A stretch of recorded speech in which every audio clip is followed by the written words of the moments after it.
இது போன்ற சுவாரஸ்யமான புது புது தகவல்களை தெரிஞ்சுக்க தமிழ் ஜனம் சேனலை உடனே சப்ஸ்கிரைப் பண்ணிக்கோங்க. பாகிஸ்தான் மற்றும் சீனா ஆகிய நாடுகளுடன் எல்லைகளை பகிர்ந்துள்ள இந்தியா பல காலமாக இருமுனை போர் சவாலை எதிர்கொண்டு வருகிறது. இந்த இரு நாடுகளும் ஒன்றிணைந்து எப்போது வேண்டுமானாலும் போர் தொடுக்க வாய்ப்புள்ளதால் இந்தியாவின் பாதுகாப்பு பெரும் சவால் நிறைந்ததாகவே இருந்து வருகிறது.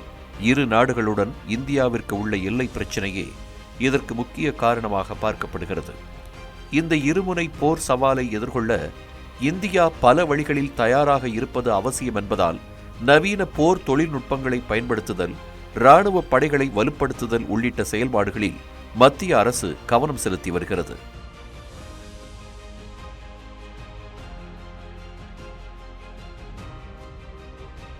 அதன் ஒரு பகுதியாகவே சுதர்சன சக்ரா திட்டம் என்ற பெயரில் புதிய வான் பாதுகாப்பு அமைப்பை வரும் 2035ஆம் ஆண்டிற்குள் உருவாக்க உள்ளதாக பிரதமர் மோடி அறிவித்துள்ளார். இந்த திட்டம் இந்தியாவின் பாதுகாப்பை அனைத்துவித அச்சுறுத்தல்களில் இருந்தும் பாதுகாக்கும் என துறை சார்ந்த வல்லுநர்கள் கருத்து தெரிவித்துள்ளனர்.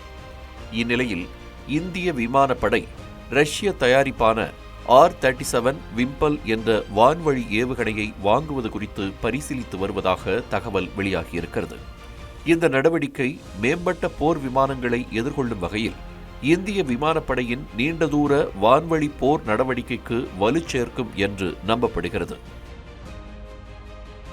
R-37 விம்பல் வான்வழி ஏவுகணை 200 முதல் 300 கிலோமீட்டர் தொலைவில் உள்ள இலக்குகளை கூட நொடி பொழுதில் தாக்கி அழிக்கும் திறன் கொண்டதாக கூறப்படுகிறது. காட்சி வரம்பிற்கு அப்பால் சென்று தாக்கும் திறன் கொண்டதால் இந்த ஏவுகணை RVV-BD ஏவுகணை என்றும் அழைக்கப்படுகிறது. உலகின் மிக நீண்ட தூர வான்வழி ஏவுகணைகளுள் ஒன்றான R-37 விம்பல் ஏவுகணை போர் விமானங்கள், பிற வான்வழி ஏவுகணைகள், கட்டுப்பாட்டு விமானம், குண்டு வீசும் விமானம் போன்ற உயர் ரக இலக்குகளை அழிக்கும் வகையில் வடிவமைக்கப்பட்டிருக்கிறது. ரேடார் வழிகாட்டுதலில் இயங்கும் இந்த ஏவுகணை டுயல் ஸ்டேஜ் சாலிட் ராக்கெட் மோட்டாரை கொண்டிருக்கிறது. R-37 விம்பல் ஏவுகணையின் இந்த மேம்பட்ட வடிவமைப்பு ஒலியின் வேகத்தை விட 6 மடங்கு வேகத்தில் பயணிக்கும் மேக் 6 ஏவுகணையை கூட முந்தி செல்ல வழிவகுக்கிறது. ஆபரேஷன் சிந்தூர் நடவடிக்கையின் போது இந்தியாவின் S-400 என்ற வான் பாதுகாப்பு அமைப்பு சுமார் 300 கிலோமீட்டர் தொலைவில் இருந்தே பாகிஸ்தானின் போர் விமானங்களையும் ஒரு கட்டுப்பாட்டு விமானத்தையும் தாக்கி அழித்தது. இந்நிலையில் ஆபரேஷன் சிந்தூர் வெற்றிக்கு பின் இந்திய விமானப்படைக்கு R-37 விம்பல் வான்வழி ஏவுகணையை வாங்கும் ஆர்வம் அதிகரித்துள்ளது. குறிப்பாக இந்த சக்தி வாய்ந்த ஏவுகணை இந்திய விமானப்படையில் உள்ள 260 சுகோய் Su-30 MKI போர் விமானங்களில் பொருத்தப்பட உள்ளதாக தகவல் வெளியாகியிருக்கிறது.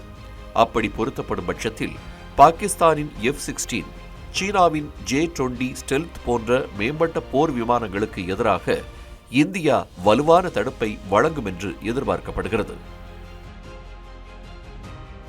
ரஃபேல் விமானங்களுடன் இந்தியாவில் தயாரிக்கப்பட்ட 110 கிலோமீட்டர் வரம்பு கொண்ட அஸ்ட்ரா MK-1, 150 கிலோமீட்டர் வரம்பு கொண்ட பிரெஞ்சு MBDA மெட்ராட் போன்ற சக்தி வாய்ந்த ஆயுதங்களை கொண்டுள்ள இந்திய விமானப்படையில் R-37 விம்பல் வான்வழி ஏவுகணையும் இணையும் பட்சத்தில் அது நாட்டின் வான்வழி பாதுகாப்புக்கு கூடுதல் வலு சேர்க்கும் என்பதில் ஐயமில்லை.